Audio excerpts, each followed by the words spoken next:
உயர்த்தப்பட்டதை கண்டித்து மாநகராட்சி மண்டல அலுவலகத்தை முற்றுகையிட்ட மாவட்ட திமுக பொறுப்பாளர் உள்ளிட்ட அனைத்து கட்சியினரும் கைது செய்யப்பட்டனர். கோவை மாநகராட்சிக்கு உட்பட்ட பகுதிகளில் வரி சீராய்வு என்ற பெயரில் குடிநீர் வைப்பு தொகை, குப்பை வரி போன்றவை பல மடங்கு உயர்த்தப்பட்டுள்ளது.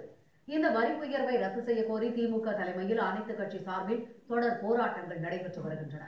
இதன் ஒரு பகுதியாக கோவை சிங்காநல்லூர் பகுதியில் உள்ள மாநகராட்சி கிழக்கு மண்டல அலுவலகத்தை மாநகர் தெற்கு மாவட்ட திமுக பொறுப்பாளரும் சட்டமன்ற உறுப்பினருமான நா. கார்த்திக் தலைமையில் நடைபெற்ற ஆர்ப்பாட்டத்தில் மாநகர் வடக்கு மாவட்ட பொறுப்பாளர் முத்துசாமி மற்றும் காங்கிரஸ், கம்யூனிஸ்ட், விடுதலை சிறுத்தைகள் உள்ளிட்ட அனைத்து கட்சியினரும் பங்கேற்று மாநகராட்சிக்கு எதிராக முழக்கங்களை எழுப்பினர்.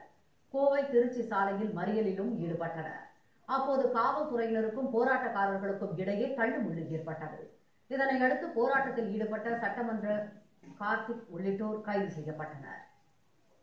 மாநகராட்சியுடைய கிழக்கு மண்டல அலுவலகத்தை முற்றுகையிட்டு பல்வேறு அமைப்புகள் ஒன்றிணைந்து இன்றைக்கு மாபெரும் கண்டன ஆர்ப்பாட்டத்தை, முற்றுகை போராட்டத்தை நடத்தி கொண்டிருக்கின்றோம்.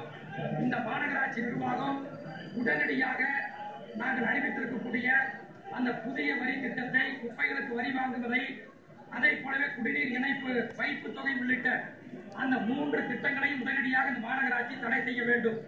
அப்படி தடை செய்யவில்லை என்று சொன்னால் தொடர்ந்து அனைத்து கட்சிகள் சார்பிலே தொடர் போராட்டங்களை நாங்கள் தொடர்ந்து நடத்துவோம் என்பதை இந்த நேரத்தில் தெரிவித்துக் கொள்கின்றேன்.